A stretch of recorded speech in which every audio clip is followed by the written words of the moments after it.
오늘 우리는 전도의 본질과 우리의 사명을 깊이 있게 한번 생각해보는 말씀을 나누고자 합니다. 우리는 지금 전도 축제 기간을 맞이하여서 이번 전도의 주제인 노킹, 즉 두드림에 대해서 함께 좀 생각을 해봤으면 좋겠습니다. 전도는 단순히 복음을 전하는 행위가 아니라 사람의 마음의 문을 사랑과 인내로 두드리는 과정이다라는 것입니다. 특별히 사도행전 16장에서 바울과 그의 동역자들이 빌립보에서 만난 이 루디아의 이야기는 이 전도의 아름다운 본보기가 됩니다. 오늘 이 말씀을 통해서 우리는 어떻게 두드리는 자의 열정을 가질 수 있는지, 그리고 어떻게 하나님의 역사로 마음의 문이 열리는지를 한번 살펴보고 우리의 전도의 삶에 좀 적용하는 그런 시간이 되었으면 좋겠습니다. 먼저 바울과 그의 동료들은 성령의 인도하심을 받아 빌립보에 이르게 됩니다. 그들은 유럽 대륙에 복음을 전하기 위해서 첫 걸음을 내딛었습니다. 바울은 안식일에 기도할 곳을 찾아 강가로 나갔고 거기에 기도처가 있었는데 몇몇 여인들이 모여 있었습니다. 바울은 그들에게 다가가서 복음을 전했습니다. 아주 적극적인 자세로 다가가서 복음을 전했습니다. 바울은 사람들이 모여 있는 곳을 찾아갔습니다. 바울의 이런 시작과 모습은 우리에게 전도가 무엇인지를 아주 본질적으로 잘 보여주는 장면입니다. 전도는 우리가 있는 자리에서 기다리는 것이 아니라 복음을 필요로 하는 사람들에게 적극적으로 다가가는 것입니다. 당시 빌립보에는 이 유대인 여성들을 위한 회당이 없었기 때문에 여인들이 이 강가에 나와서 많이 기도하곤 했습니다. 바울은 이러한 상황을 이해하고 그들에게 찾아가는 전도로 접근한 것입니다.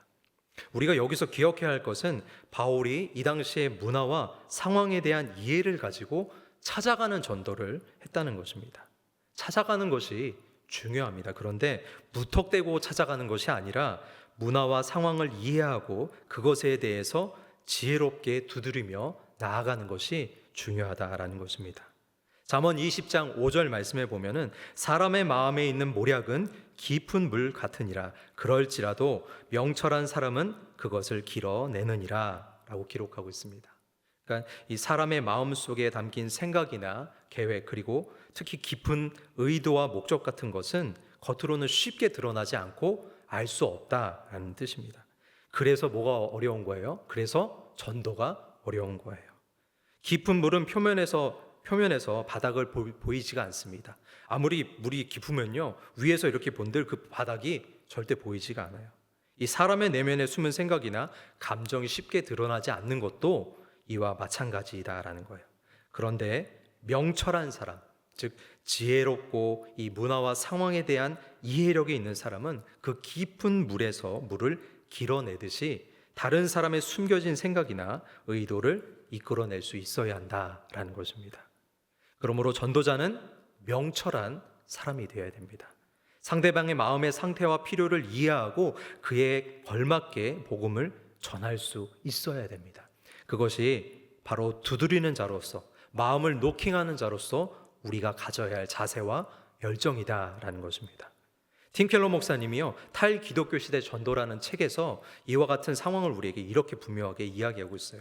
분명히 말하건대 복음의 접점을 마련하는 일은 세상 문화를 배척하고 일반 사회와 동떨어진 우리만의 공동체 속에 들어가는 일이 아니다라고 얘기하고 있어요.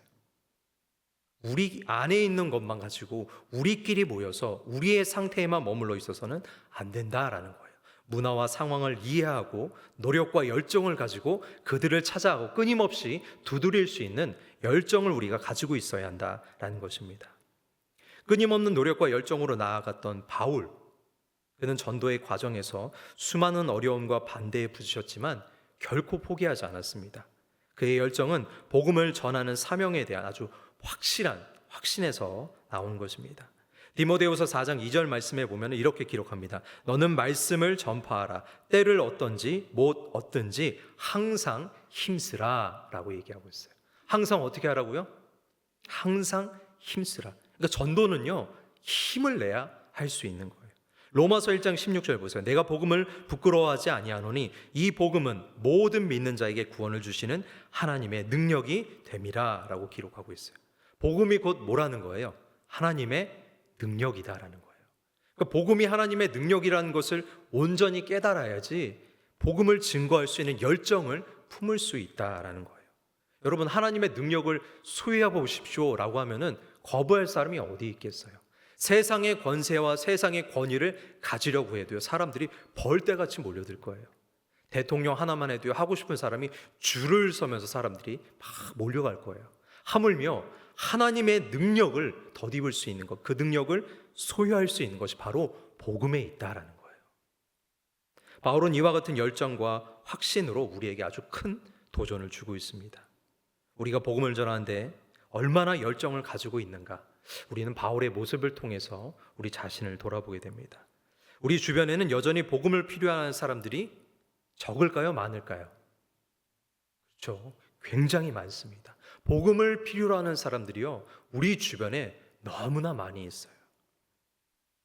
우리는 그들에게 다가가고 마음의 문을 두드리고 그것으로 인해서 우리의 사명을 감당할 수 있어야 한다라는 것입니다. 예수님의 사랑을 전하며 끝까지 최선을 다할 수 있는 우리 모두가 될 수 있기를 주님의 이름으로 축원합니다. 우리가 이렇게 전도의 명철한 자가 되어서 복음으로 마음의 문을 두드리면은 어떤 일이 일어날까요? 어떤 일들이 막 일어나게 될까요? 오늘 루디아의 이야기를 통해서 하나님이 어떻게 사람의 마음의 문을 여시고 변화를 일으키는지 한번 살펴보길 원합니다. 루디아는요, 두아디라시의 출신으로 자색 옷감 장사로 아주 부유하고 하나님을 경외하던 여자였습니다. 하지만 그녀는 여전히 예수 그리스도의 복음을 알지 못했습니다. 근데 그러던 중에 바울이 복음을 전할 때, 성경은 이것을 이렇게 기록하는데요, 사도행전 16장 14절에 보면 주께서 그 마음을 열어 바울의 말을 따르게 하신지라 라고 되어 있어요. 마음을 열었는데요, 바울의 말을 듣고 바울 때문에 연 게 아니에요. 앞에 뭐라고 되어 있냐면 주께서 그 마음을 열어 라고 되어 있어요. 누가 열었다는 거예요? 마음을. 주님이 여셨다라는 거예요. 주님이 그 마음의 문을 여셨을 때 그가 복음을 받아들이고 바울의 말을 따르게 됐다라는 거예요. 사람의 마음을 여는 것은 우리가 아니라 하나님이십니다. 우린 이것을 깨달아야 돼요. 요한복음 6장 44절에 보세요. 예수님이 하신 말씀이에요. 나를 보내신 아버지께서 이끌지 아니하시면 아무도 내게로 올 수 없으니 라고 되어 있어요. 예수님이 복음을 전하고 귀한 사역을 감당하는 것, 예수님의 사람들이 막 따라오는 것, 예수님을 따라 수많은 무리들이 막 몰려든 것, 예수님이 뭐라고 얘기하냐? 나를 보내신 아버지께서 이끌지 아니하시면 아무 소용이 없다라는 거예요. 아무도 올 사람이 없다라는 거예요. 고린도전서 2장 45절에 보면 바울이 이렇게 고백해요. 내 말과 내 전도함이 설득력 있는 지혜의 말로 하지 아니하고 다만 성령의 나타나심과 능력으로 하여 라고 기록되어 있어요. 바울이 얼마나 명석한 사람입니까? 얼마나 똑똑한 사람이에요. 그런데 그의 말과 이해력과 설득으로 하는 것이 아니라 성령의 나타나심과 능력, 곧 하나님이 그 마음을 여실 때 그것이 이루어질 수 있다라는 것입니다. 우리의 전도의 노력은 아주 중요한 사명입니다. 하지만 궁극적으로 사람의 마음을 변화시키는 것은 성령의 역사임을 기억할 수 있길 주님의 이름으로 축원합니다. 우리가 씨를 심고 물을 주지만 자라나게 하시는 분은 하나님이시다라는 거예요. 바울은 마음을 두드리는 그의 순종을 통해서 루디아의 즉각적인 변화를 이뤄냈습니다. 그녀는 마음이 열리자 곧바로 세례를 받고 가족들과 함께 세례를 받았습니다. 뿐만 아니라 그녀의 집을 열어서 바울 일행을 초대하면서 하나님의 복음의 사역에 헌신하기 시작했습니다. 진정한 믿음은 행동으로 바로 이렇게 이어지는 것입니다. 루디아는 자신의 자원을 하나님의 일에 헌신했고 그녀의 집은 이후로 빌립보 교회의 중심이 되었습니다. 바울 한 사람이 마음의 문을 두드리는 순종을 할 때 지역 교회가 탄생할 수 있는 놀라운 일이 이루어졌다라는 거예요. 루디아의 삶을 통해서 우리는 마음이 열릴 때 어떤 일이 일어나는지 보게 됩니다. 우리의 전도를 통해서 누군가의 마음의 문이 열렸을 때 그 영향력이 한 개인을 넘어서 공동체와 사회에까지 미치고 하나님의 나라를 확장시켜 간다라는 것을 우리가 볼 수 있다라는 거예요. 제가 한 사람을 좀 소개해 드릴 텐데 혹시 들어보신 분이 있을지 모르겠어요. 데이비드 브레이드너드라는 사람이 있습니다. 혹시 들어보신 적 있으세요? 데이비드 브레이너드. 잘 모르실 텐데요. 이 사람이 쓴 일기가 있어요. 근데 그 일기의 한 부분을 제가 읽어드릴 텐데 한번 잘 들어보세요. 6월 30일 토요일에 쓴 일기입니다. 하나님의 말씀을 읽을 때 마음이 매우 진지해졌다. 다니엘 9장을 읽을 때 특히 그랬다. 하나님의 교회에 큰 긍휼을 베풀고자 하실 때마다 그 종들을 기도의 자리로 부르시고 하나님께 간절히 매달리게 하셨다는 사실을 발견했다. 그러나 시온의 건설을 위해 해야 할 일들이 그토록 많은데도 무감각하고 무기력한 나를 생각하니 몹시 부끄러웠다. 오, 시온이 그 얼마나 황폐하게 버려졌는가. 나는 하나님의 교회가 확장되기를 바라며 믿음으로 기도했다. 내 영혼이 의식적으로 하나님을 의지하며 그분께 간절히 매달리는 것 같았다. 이 사람이 누군지 여러분 궁금하시죠? 생소한 이름이고, 왜냐하면 이 사람이 1718년에 태어난 사람입니다. 그리고 1742년에 스코틀랜드 복음전도협회로부터 인디언 선교사로 임명받아서 인디언들에게 복음을 증거한 선교사입니다. 1742년에 선교사로 파송을 받았는데 1747년 10월 9일 29세의 나이로 지병인 폐결핵으로 주님 곁으로 떠난 사람입니다. 29살에 죽었어요. 인디언들에게 복음을 전하기 위해서 사역한 기간이 기껏해야 한 3, 4년밖에 되지 않는 짧은 사람입니다. 그 기간 동안 쓴 일기가 방금 읽어드린 그 날짜에 있는 일기이다라는 거예요. 이름도 잘 모르시겠죠? 이 사람들이 인디언을 전도했을 때 인디언들이 막 대거 부흥하고 인디언들이 회복하고 인디언들이 죄를 고백하면서 미국 전역에서 돌아오는 역사가 있었을까요? 전혀 없었어요. 겨우 3, 4년 정도 되는 짧은 기간 인디언들에게 복음을 전하다가 29살의 젊은 나이에 폐결핵으로 죽은 데이비드 브레이너드. 근데 그가 쓴 일기를요, 어떤 한 사람이 참 감명 깊게 봤어요. 그 일기 한 구절이요, 그 사람의 마음속에 확 와닿았습니다. 그래서 이 데이비드 브레이너드에게 그 일기를 내가 책으로 좀 쓰고 싶다. 내가 책으로 써도 되겠냐? 허락을 요청해요. 근데 데이비드 브레이너가 쓰지 말라고 해요. 그런데 임종 말기에 찾아가서 다시 한번 간곡하게 부탁해요. 제발 책을 쓸 수 있게 해달라. 당신의 이야기를 책으로 쓰고 싶다. 간절히 요청합니다. 그 사람이 누구냐? 조나단 에드워즈예요. 이 책 제목이요, The Life and Diary of David Brainerd라는 책이에요. 이것이 한국어로 번역될 때, 우리나라어로 번역할 때는 제목이 순전한 헌신이란 책으로 번역됐습니다. 책 내용이 아무것도 없어요. 그냥 일기만 날짜별로 쭉쭉쭉쭉 들어가 있어요. 근데 조나단 에드워즈가요, 이 일기에 너무 감명을 받았어요. 얼마나 감명을 받았는지요. 그 일기를 묶어서 책으로 출간하고 사람들로 하여금 그것을 읽게 만들고 싶어서요, 그 책을 널리 전파했습니다. 그런데 이 조나단 에드워즈는 어떤 사람이에요? 아시는 분은 아시겠지만 모르는 사람들 지금 뭔 얘기하는가 이렇게 보고 있지만, 조나단 에드워즈는 누구예요? 미국의 대각성 운동을 이끌었던 뛰어난 설교자요 목회자였습니다. 대각성 운동의 영향으로요, 많은 사람들이 자신의 신앙을 지역사회를 섬기는데 표현하기 시작해서 미국 전역에서요. 이에 따라 가난한 자와 병든 자들을 돌보고 사회적 약자를 지원하려는 자선활동과 선교사역이 활발하게 이루어졌어요. 이로 인해서 미국 전역에서 자선단체와 선교단체들이 생겨나고 사회적 봉사가 교회의 중요한 역할로 자리 잡혔습니다. 이 대각성운동은요, 미국 사회의 전반적인 영적 각성과 함께 개인적 신앙의 중요성, 교회의 자율성, 그리고 사회적 책임의식을 퍼뜨렸고 미국 종교 문화의 중요한 전환점을 마련한 게 이 종교 대각성운동이었어요.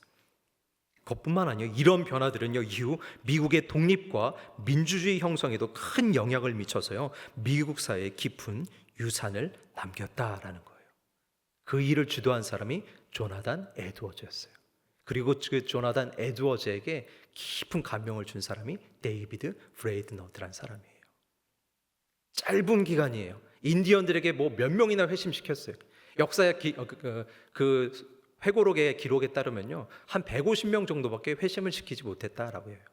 그런데요, 전도되지 않을 것을 알지만, 자신이 병들어서 죽을 것을 알지만, 그럼에도 불구하고 하나님께서 주신 소명을 가지고 그들을 찾아가서 마음의 문을 두드리고 그들을 향해서 끊임없이 죽음을 내던지면서까지도 복음을 증거했던 그 영향력은 그가 죽을 때 끝난 게 아닙니다.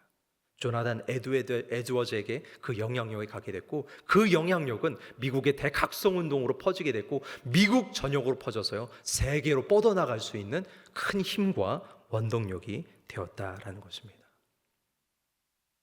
그러므로 우리는요 전도를 통한 변화와 영향력을 기도하면서 진정한 전도자로서의 자세를 가질 필요가 있습니다. 바울의 사역을 통해서 우리는 전도자가 가져야 할 자세가 무엇인지를 배울 수가 있습니다. 전도자가 가져야 될 열정이 무엇인지를 우리가 깨달을 수 있다라는 것입니다. 이 저녁 주님 앞에 나와 기도하는 자리 가운데 그 전도자의 열정을 우리 마음 가운데 회복할 수 있기를 주님의 이름으로 축원합니다. 우리가 한 사람을 찾아가서 마음의 문을 두드릴 때요 그 문이 열리지 않을 수도 있습니다. 그런데요 그 영향력은 거기서 멈추는 게 아니에요. 그를 타고 흘러가서 주변의 수많은 사람들에게 퍼지게 될 것이고, 공동체와 사회를 변화시킬 거고요, 우리의 열정과 우리의 문 두드림이요 나라와 민족을 변화시킬 수 있는 힘과 원동력이 될 수 있다라는 것입니다.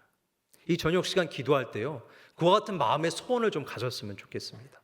주님, 나도 그런 전도자가 되었으면 좋겠습니다. 그냥 내 마음에 있는 그 사람만 전도하고 끝나는 게 아니라 하나님의 나라의 확장을 위해서 나도 마음의 문을 두드려서 그 영향력이 퍼져나가게 하시고 하나님의 일을 증거할 수 있는, 나도 그런 영향력이 있는 사람이 주님 되었으면 좋겠습니다. 그렇게 좀 사모하면서 기도하는 그런 시간이 되었으면 좋겠습니다.